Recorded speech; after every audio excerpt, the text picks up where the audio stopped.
and the team from the Bundesliga. This is how the table is looking right now. It is an 8-point difference. Bayern could put it out of reach with a win. As for Leverkusen, they need the 3 points to close that gap to 5. Here's Serge Gnabry discussing what's ahead. I haven't beaten the Wexel since 2022, at least. What's the biggest challenge playing against them? What makes them so strong? What made them becoming such a good team in the Bundesliga? I think I didn't even know that we didn't win there since 2020, not 22, 2022. Or against them, sorry. But yeah, I think it's for sure a mentality thing. They've grown strong. Obviously, they have a lot of confidence now after last season, deservingly so. And obviously, some great players. I mean, Flowitz is playing unbelievable. They look like they have a very strong bond in the team, and they always want to win as well, which they did last season. So I think it gives them a lot of confidence to grow, and yeah, that's what makes them so strong. Jurgen Klinsmann with us for this section. It is interesting, Jurgen, isn't it? Because when we looked at the calendar, we didn't expect it, I don't think anyone here did at least, it to be an 8-point difference between the two going into the game. What are you expecting at the weekend?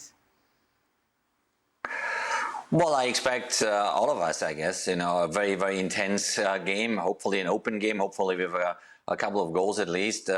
Bayern Munich is a different Bayern Munich to last season. Obviously, they got very upset with what Bayer Leverkusen did to them last season, and they are extremely hungry. They're extremely hungry to win the title back and bring it back to Munich. And you can see that already in this interview with Serge Gnabry.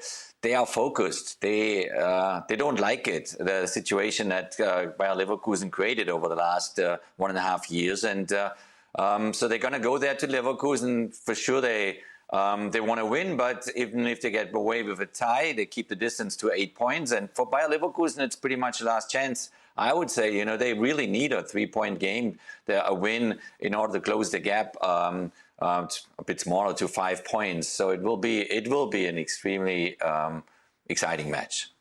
Jurgen, why do you think they've not been able to beat Leverkusen in these recent years? You're talking about this time there. Even this season, when Bayern were better in the reverse fixture, it was a draw. Now, they knocked them out of the Pokal as well. Yes, Manuel Neuer was sent off in that game early on. But this season alone, even though they've got that lead in the table, they've not been able to beat Xabi Alonso's men.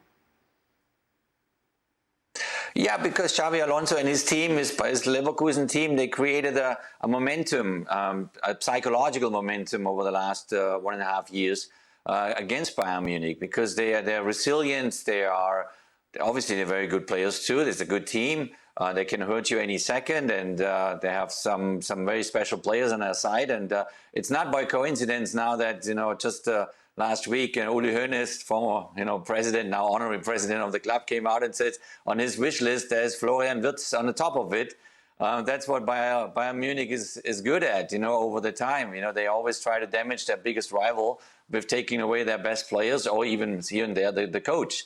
And so I think they're ready now to turn it around. Bayern Munich, they won badly now the 3 points against Bayer Leverkusen. But even if they, as I said, even if they get away with a tie, they will be happy. But Bayer Leverkusen, that's the credit to Xabi Alonso.